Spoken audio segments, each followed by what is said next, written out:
Welcome back to the channel. It's great to see you again. Today we're talking about clients who ghost you. This is a pretty simple process. It's going to help you understand which kind of clients you should be working with, how to make sure you are working with the right kinds of clients, some scripts you can use to follow up with them when they are ghosting you, and then in the worst case scenario, if they do ghost you, what to do after that. But if you follow this game plan, they probably will ghost you a lot less than they are right now. Let's jump into it. I have like 6 different things to chat to you about today. The first thing you're going to want to do is qualify the lead. Now, what does this mean? What does qualify mean? What does a lead mean? A lead is simply someone who could hire you. And to qualify someone, that just means you're deciding whether they are going to be a good client or a bad client. So one of the things you can do to qualify a lead is to do a little bit of research on their business. I've talked about this a little bit before in some of my other videos, but businesses that are small businesses, if they're solopreneurs, if they're smaller nonprofits and they're reaching out to you to freelance for them, the chances are, just based on the size of their business, how few employees they have, and the nature of what they're doing, they probably don't have a great budget to pay you with, right? So you can do a little bit of research either on LinkedIn, on their social profiles, or if they don't have any of that information up online, you can ask them questions during a discovery call or during a networking meeting when you first met them about the nature of their business, the size of their business, who's working on this with you, do you have any employees, that kind of thing. That's going to give you a really good notion as to how much cash flow they have coming into the door, right? So here's some of the things you can ask about. You can ask about their team. You can ask about their marketing. You can ask how long they've been in business. You can ask about some of their struggles. These are all questions that are going to help you understand the nature of their business, what kind of things you can help them with, and what kind of hurdles they probably will need to overcome before they can work with you or before they become an ideal client to work with you in the first place. For example, if you make high-level commercial videos or if you make really great graphic designs and they don't have any video content at all or they don't have any good graphic design at all, they might not be an ideal client for you yet, even though you may like them or you might be a fan of their business or their product or the work that they're doing.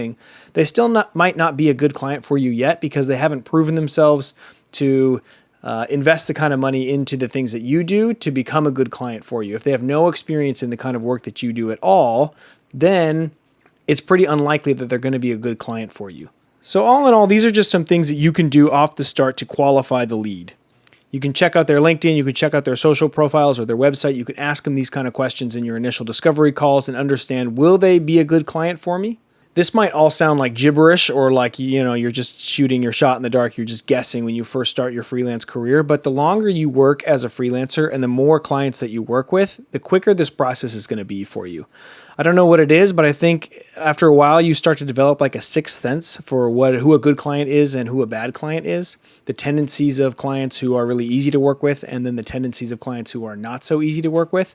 These are things that come naturally to people as time goes on. So if it's not totally clear to you as you're starting out your freelance career, just stick to these questions and try to make your best guess, but then be taking notes, especially if you encounter a bad client. What did they say early on? What did they do early on? How did they act early on?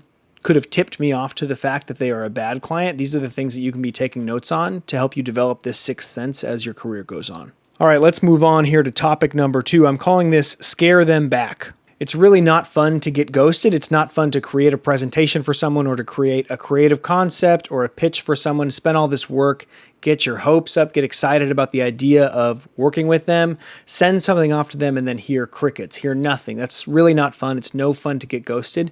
So what I like to do in advance of this is just I try to scare them back. And what I mean by this is I just try to state a number or state something about my process that lets them know really quickly up front, hey, this is real. This is real money. This is real work. This is going to be expensive. Are you down for that? Because the clients who are most likely to ghost you are the clients who are just getting their businesses started. They may or may not be bad people. Usually they're not bad people. The reason people ghost you is because they just don't understand the nature of the work that you do. So they maybe get excited about a great graphic design or about a great video you could create for them, but they have no idea about the process, how much it costs, the kind of work that goes into it. That's why people ghost you. They'll reach out for a proposal. They have this great idea. Wouldn't it be amazing to have a TV commercial? They don't realize that good TV commercials cost at least $100,000. And then double or triple that for distribution, right? So maybe they have this great idea to have a great TV commercial, but they don't understand anything about the process. So when you send them your bid and your proposal, they realize, oh, this is way out of our league right now. This is way out of our ballpark. And then they ghost you because they feel embarrassed about that, right? They don't want to come back and say no. They don't want to make it weird. It's hard for them to overcome the fact that they might not have the money to pay you. So the easiest thing for them to do is to just ghost you. They may not be bad people, but that's what they're doing and it's why they're doing it. So what I like to do up front is scare them back. And how do I do this? I do this by giving them just a really big number up front. I'll say something like this. Let's use commercials for an example. I'll say, for commercials, we usually work in the $200,000 to $75,000 zone. And then I might say, does that work for you? Or is that ballpark interesting to you? Or does that ballpark seem feasible to you?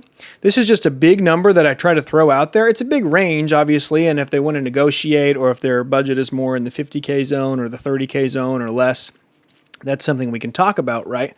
But if I just throw out that big number initially, I can tell immediately from their face whether or not they have experience working with budgets of this size in the past. Because if they don't, they're going to be like, what? Like they might even think that you're joking.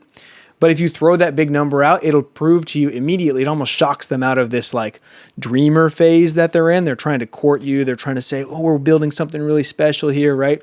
If you say this big number, it makes it real for them immediately. It scares them back quickly. And it shows you whether or not they are a good lead or not, whether or not they're serious. It scares them back a little bit. For the people who do have experience with these higher budgets that you might throw out, they're going to let you know that immediately. They're going to say, yeah, something in that zone sounds great to us. We've done stuff like that in the past. That's great information for you. All you have to do is try to scare them back. I just wrote a blog post about this recently with a couple more options of how to try to scare them back, so to speak. Go check out my website for that. I'm going to put it in the description down below so you can click on it, but that should be a good, quick, helpful read for you. For the 1 out of 5 people who get through those first 2 steps but then still end up ghosting you, I have 3 different follow-ups that are going to work really well for you. Follow-up number 1 is very simple. This is the follow-up that you're probably doing the most often. I'm going to call it checking in here. Now, if a client that you sent a pitch to doesn't get back to you immediately, don't worry, don't stress. Most of the time you have to follow up once or twice because people are busy. If they're really busy, they're not going to be able to digest your whole proposal. You probably put a bunch of creative language and a cool mood board together, maybe a little storyboard or a reference deck, inspiration deck. They have a job to do. They have work to do. They don't have time to spend as much time as you did creating that deck. They're going to be on the fly. They're in between phone calls and emails trying to review this stuff. So if they don't get back to your first proposal, just send a quick, easy follow-up like that. Hey, checking in here. Let me know if you have any questions. That's all you need to do. No need to make it any bigger than that. No need to be more strategic than that. If they don't respond after that, it might be because they're confused. If they don't respond at first, they're probably busy. If after a first follow-up and you check in with them again, they don't respond again, it's probably because they're confused. So confusion is the main problem that we're trying to solve here. So what you need to do is drop some breadcrumbs. I have this little bread emoji right here just to make that visual stick in your mind a little better.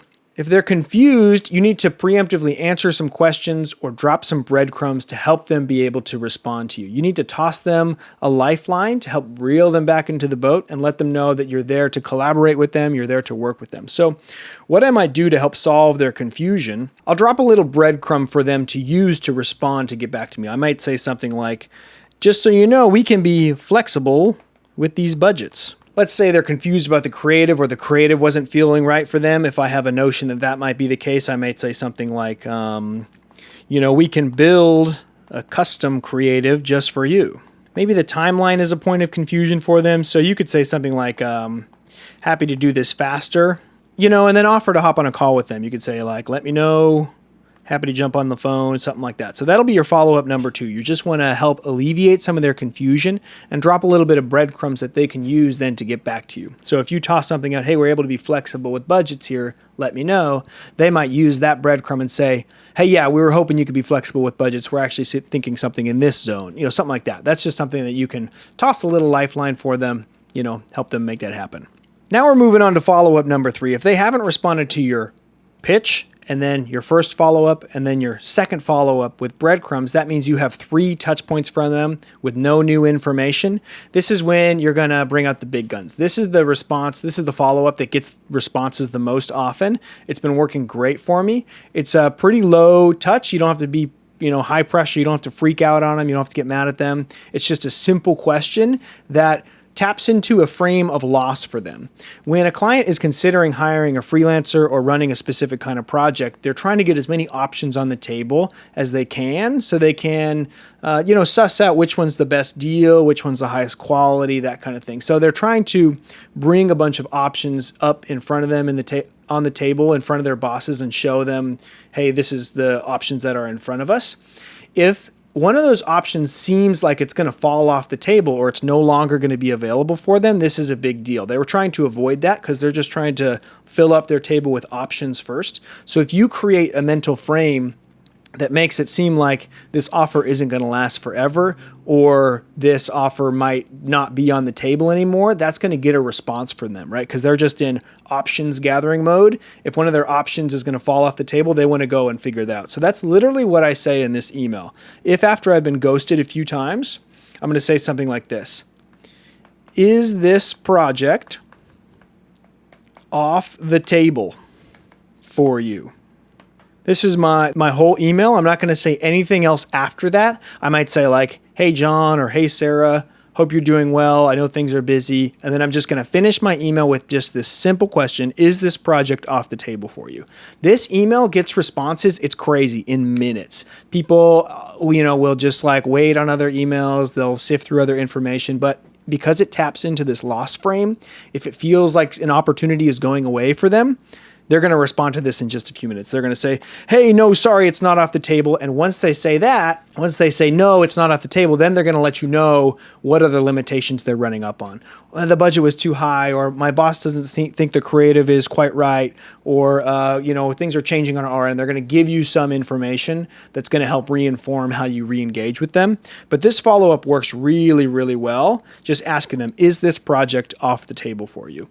It's a little bit of a push, but it's not too crazy. You're not going like full crazy mode on them. Like, hey, I made this for you. What the heck? Why aren't you getting back to me? That's not what you're doing. You're just asking them plainly, is this off the table for you? Because that's information for you, right? To know like how you should run your business, where you should allot your time, if you should, put your time elsewhere or work with other clients. But that's just a great question that seriously works super well. Now let's move on to next steps here. Let's say you send your pitch, you follow up once, twice, you ask them if it's off the table, they still don't get back to you. You've been ghosted. Now, I wish I could tell you that this won't happen in your freelance career, but it will. There are people out there who are just going to ghost you. That's just how it goes, and it's a bummer. When that happens, you have 2 options. Option number 1 is to get mad. And option number 2 is to be chill. Now, which of these do you think is going to help you land more clients in the future? Let's say you get mad at them. You give them a piece of your mind, you make it weird. What does that do? What could they do? Well, they could talk to other clients in their industry and say, hey, this freelancer's crazy.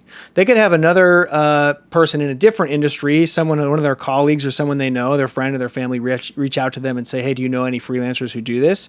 And they won't recommend you because you made it weird. You might feel vindicated or justified in getting mad at them and giving them a piece of your mind, but if it negatively impacts your business in the future because they're not recommending you, or if they go to a new company, they don't want to work with you again, then that's just totally not worth it, right? You get 5 minutes of retribution, 5 minutes of dopamine for what? How many dollars are you leaving on the table by doing something like that? It's just never worth it. Go grab a bite with a friend, grab a beer with a freelancer friend, vent to them about how annoying it is.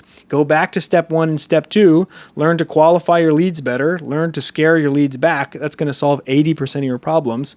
Don't make it weird. If you make it weird, the only person you're really hurting is yourself. So then you have option number 2, which is just to be chill. You don't need to say anything. You don't need to go and give them a piece of your mind. It's not going to help your business. It's not going to do anything for them. The only thing that could happen from that is your business is negatively affected. So this is really the only good option that you have, is just to be chill. Don't make it weird. They may come back around. They may bring on another freelancer and then they drop the ball and then they have to hire you in a pinch. which you could charge a rush fee for. Maybe they go and work for a different brand, and you discover later that at that brand they got blocked because their director liked some other freelancer way more than you for some dumb reason, right? Because you're obviously the best. If you're chill about it, people pick up on that energy. They pick up on that vibe. They know that they like working with you. They don't have to worry about you making it weird or making it this high pressure, high stakes sales situation. You just be chill, stay open-minded, continue with your pitching, continue with your networking and your outreach. And a lot of this business will eventually, because it's circular, will come back around to you. So it may feel like you have a miss today, but tomorrow the business is going to come back around in a different way, or next month or next year it'll come back around. But it won't come back around if you make it weird because you got mad. These are my 6 principles to help you stop getting ghosted. We talked about how to qualify leads and scare them back. We talked about how 3 different ways to follow up. The third one, of course, being the most effective after you've done number 1 and number 2. And then, of course, the next steps after you do inevitably, sadly, get ghosted. If this video was helpful to you, I have 2 things that you might really enjoy. Number 1 is my free email list. It's called Freelancers Only. Every Tuesday at 2 p.m., I send a short email with an essay, an insight, a quick how-to, some tips and tricks that I found as a freelancer. I send it out every Tuesday at 2 p.m. 100% free. Over 2,000 other freelancers have signed up for this list. I'd love to see you on there. Totally free. Hop in there. The second thing that might be helpful for you is my pitch deck pack. This is a pack of 5 expertly designed pitch decks available for use in Keynote and in Google Slides. Not only does the design look super cool, but these have copywriting templates that are going to help you write and design a pitch that wins. This is the same pitch process and pitch format that I've been using on my projects over the past 4 or 5 years. They've helped me book over $3 million worth of production budgets for my clients and for me. And it's just a super simple story-based, visual-based way of getting projects over the line. If that sounds helpful or interesting to you, go check it out on my website. I'll link it below as well too. Thank you so much for watching. Please like the video, send it to someone who could find it helpful. And if you have it in you or you want to, please subscribe. It helps me out a lot. Thanks so much. I'll see you soon.